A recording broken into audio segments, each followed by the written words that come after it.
大阪の、ウツボ公園の南側にある、小六の下田です。今日はお正月の料理ですね。筑前煮、ご家庭でも作ると思うんですけれども、料理屋さんのやる筑前煮を、やらせてもらいます。今日は筑前煮の材料、8品中に用意してます。まずこんにゃく、れんこん、くわいで、金時人参で小芋、干し椎茸ですね。これはもう戻してます。絹さや。これはもうボイルしてますね。湯がいてます。で、これも湯がいた、タケノコ。これも半丁。で、こっちにもう一つあったんですけど。今日は縁起物で、手綱。よく家でもやると思うんですけど、手綱の、こんにゃくにします。1センチぐらいですかね。切ってもらって、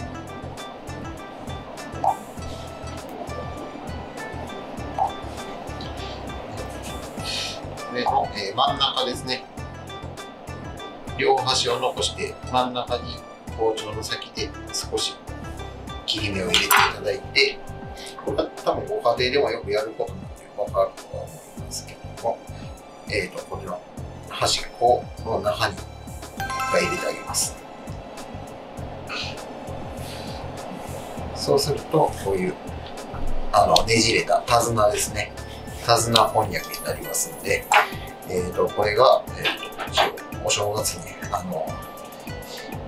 手綱を締める引き締めるっていう形でお祝い物で使ったりしますので、たけのこですね。もうボイルしたたけのこです。大きさは、だいたい全部揃えるぐらいの大きさですね。これはちょっとちっちゃめのたけのこなんで、頭のとこ残してもらって、下と頭を分けてもらって、ここはいちょう切りでもいいですし、乱切りしてもらってもいいです。これはちょっといちょう切りに、だいたいこれぐらいのサイズですかね。に全部揃えて切っていきます。松竹梅の竹で縁起物なんで、もしあれば入れてあげてください。頭は半分に割ってくし切りに。こうするとたけのこらしい形になるので。で、しいたけ、これは干ししいたけですね。今日はやっぱり出汁が出るんで、生のしいたけ使うよりもこういう全部一緒に炊くときは干ししいたけの方が味が出て美味しいと思います。で一晩水につけて戻したものですね。あとで干ししいたけのだし戻し汁ですね。それも使うんで戻しただしは置いといてください。絹さやですね。これはもう青いで使います。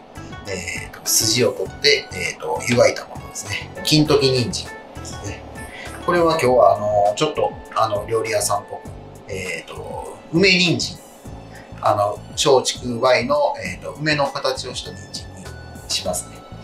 まず皮を剥いてもらって、ピーラーでもいいです。薄く剥いてください。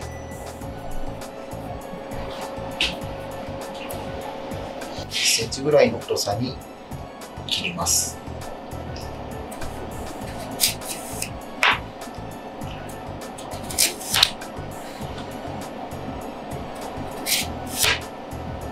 梅の形の、打ち抜き。これで、包丁で剥くのはちょっと難しいんで、これで、タオルの上に置いてもらって、打ち抜き。これを、この中ですね、入れてもらって、ぐっと押します。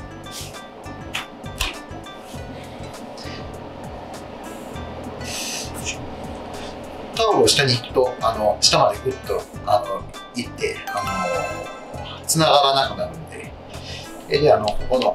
ここがすぐ悪くなるんでタオルでやると長持ちします。このまま入れてもらっても十分いいんですけども、少し立体的にいろんな入れ方がありますけど、ちょっと簡単なの。ここから中心に向かって、花びらを一つずつこのくぼみですね、へこみから中心に向かって斜めに入れます。全部のくぼみですね、中心に向かって斜めに入れていきます。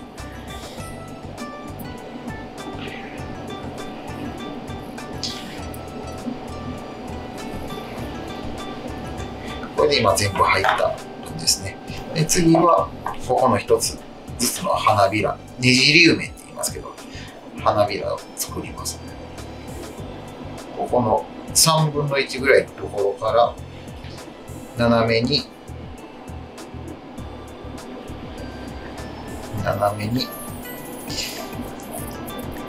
入れます。わかりますかね。こういう感じですかね。これを全部同じ方向ですね、入れていきます。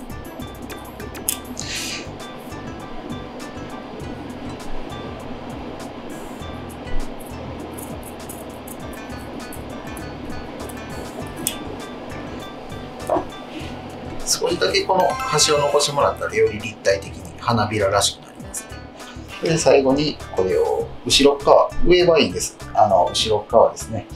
少し煮崩れしないように角を面取り。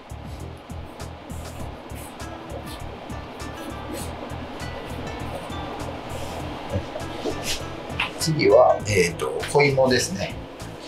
小芋は土を洗って軽く拭いてください。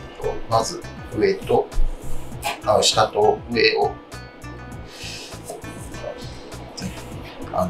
揃えます。今日は六方向きって言って皮を六角形に剥きます。縁起物ですね。六角形っていうのは亀の甲羅の形ですね。それはそれっぽく見せるために六方向きですね。煮崩れしにくくなりますし、あとは網映えも良くなるので、ちょっと難しいですけど、一度チャレンジしてみてください。まず小芋を一回剥きます。この時にぐっと包丁を滑らすように。で、この面の次は対角線上ですね。対角線上にもう一回同じぐらい剥きます。対角線上に。で、あとはここを2つに剥いて2回剥きますね。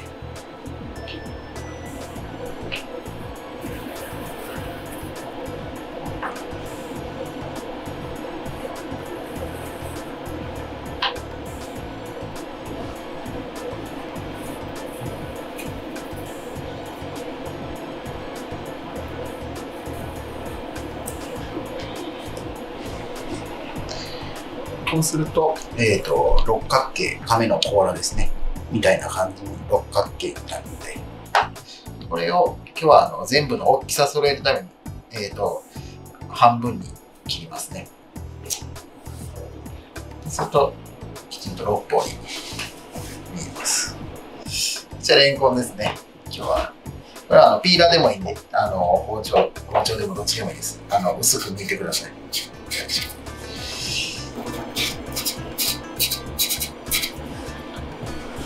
剥けたレンコンを今日は、花の形ですね。この穴一つずつにこういう花の形を、花レンコンって言いますね。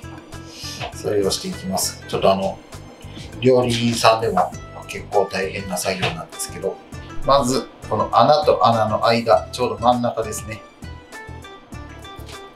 そこにぐっと切り込みを入れていきます。これをすべての穴の間ですね。ここに全部切り込みを入れます。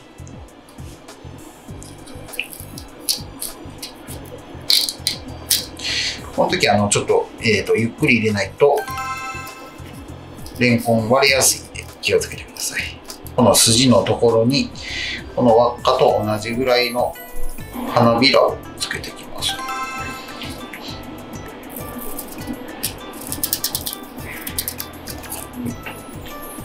これを輪っかになるようにここういう感じですかね。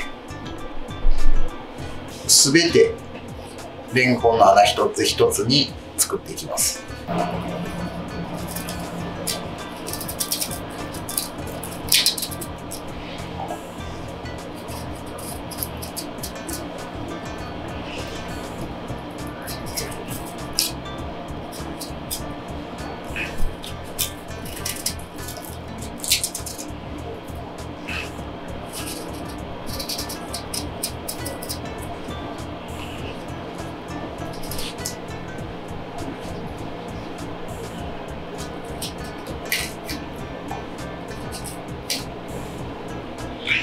こういう感じで一つ一つの、花ですね、花びらになるように剥いていくと、こういう花の形をしたレンコンになるんで、もしできるなら料理人でも難しいんで無理しないでやってみてください。上に飾るんで、ちょっとこのままやったら大きいんで半分にでスライスして、レンコンはちょっと割れやすいんで、包丁もゆっくり下ろしてあげてください。一気にやると、せっかくきれいに切ったレンコンが割れてしまうことが。次はくわいですね。お正月のおせちには絶対入ってると思います。芽が出るって、縁起のいい、野菜ですね。今日はこれを、普通筑前煮にはあまり入れないんですけど、お正月ということで、これも一緒に入れさせてもらいます。ここの芽が、非常に、折れやすいんで、ここだけちょっと気をつけてもらって、この上の皮、ちょっと1枚外して、きれいにしますね。この乾いてる上の皮を外せば、下に綺麗な芽が出てきますので、松竹梅の小ですね。松ぼっくり見立てて剥いていきます。まず下を落として、で、こっちの芽、これも長すぎたら炊くときに折れてしまうんで、少しだけ半分ぐらい斜めに切ってあげてください。で、これもさっきの小芋のように6方に剥きます。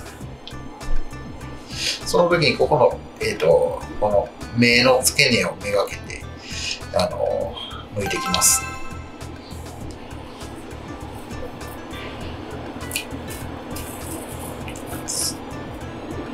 芽の付け根まで芽を落とさないよう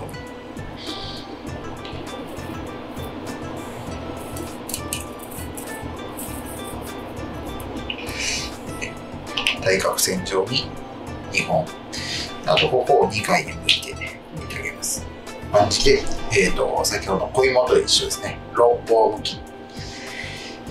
これにします。で、次は、これが、松ぼっくりですね。松笠になるように、この6本の線、ここに切り込みを入れていきます。まずは、この1本目ですね。まっすぐ、この下の面と平行に1本入れます。少し。で、出して、次は上ですね。斜め上にこれを外すような形で入れます。ここがだから三角形みたいになるんですかね。はい。これをこの平行に1個飛ばしで、ここやったんで、次は1個飛ばしてこっちですね。1個飛ばしずつやっていきます。三角形に同じように1個飛ばしでちょっとずつ下に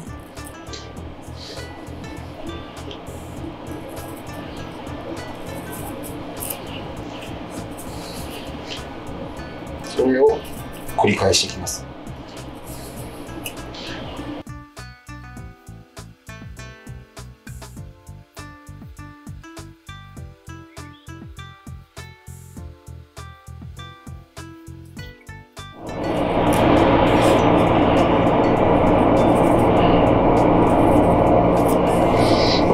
すると、くわいが、松ぼっくりみたいな形になるんで、松笠くわいですね。松竹梅の小ですね。はい、でこれを次、今から炊いていきます。かつおだしね。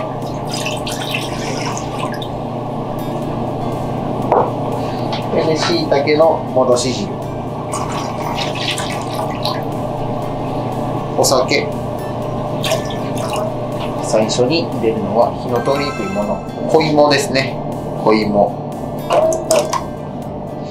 で、じっくり炊いた方が旨味が出る、味が染み込みやすくなるしいたけ、干ししいたけで、たけのこで、れんこん、ね、これはちょっと味が入りにくいので先に入れますね。で、入れてから、次はここから火を強火で沸くまで全開にします。沸いたらちょっとこうアクを取ってもらってですね。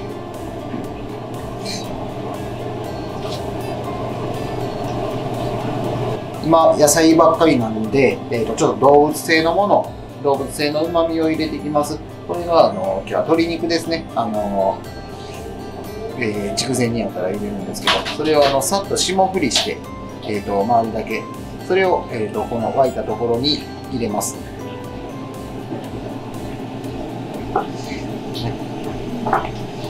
それで次がこのくわいですね。松笠のくわい。これがちょっと芽が取れやすいんで、入れたらもうあまり混ぜないようにしてください。くわい入れます。こんにゃく。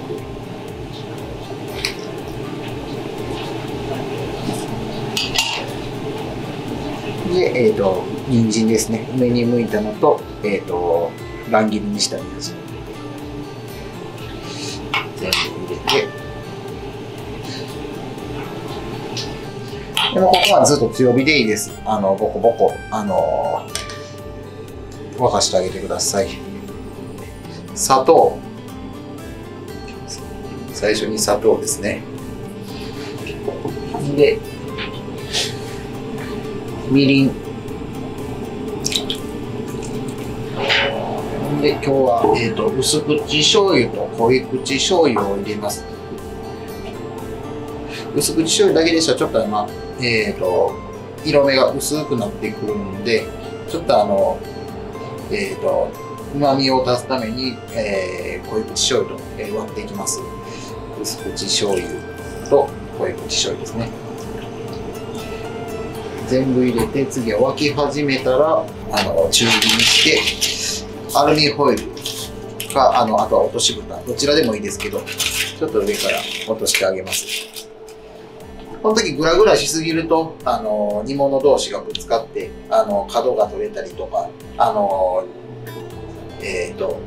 せっかく梅に向いた人参が割れてしまったりとか、くわいの芽が取れてしまったりとかしてしまうんでポコポコでいいです。2、30分コトコト炊いていってもらって、だしが1割2割ぐらい減るぐらいまでいってもらったらだいぶ全体的に味が染んでると思いますので、あとはもうそのまんま火を止めて、で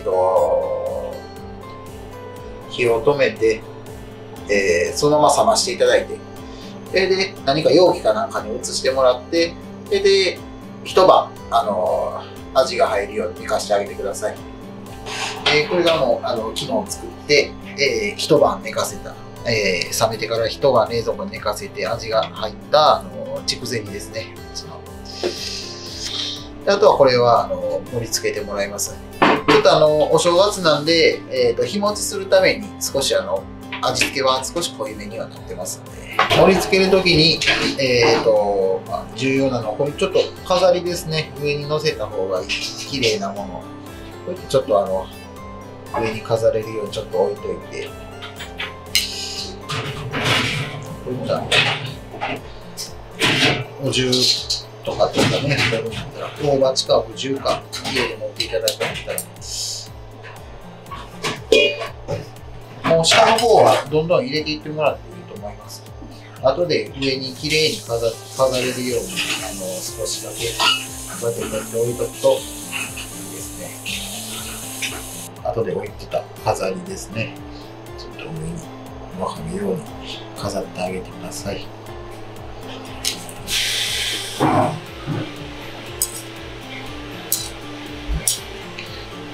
極力こういうのは全部の食材が見えるようにしてあげると綺麗に見えますね。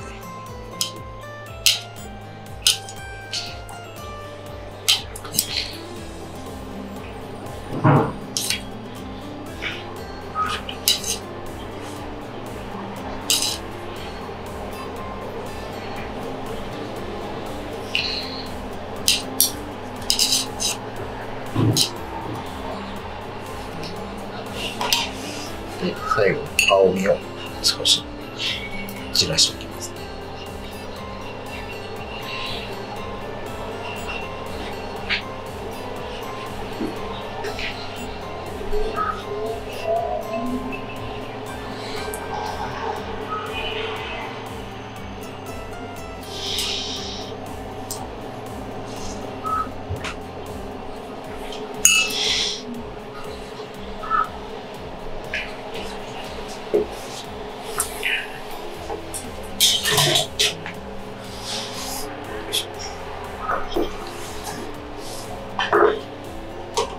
筑前煮の正月バージョンですね。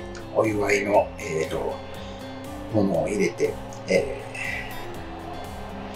筑前煮っていうのはやっぱり家族でこういうふうに一つの鍋で、一緒に炊くことによって家族団らんとかそういう意味合いもありますんで、よかったらご家族で食べてみてください。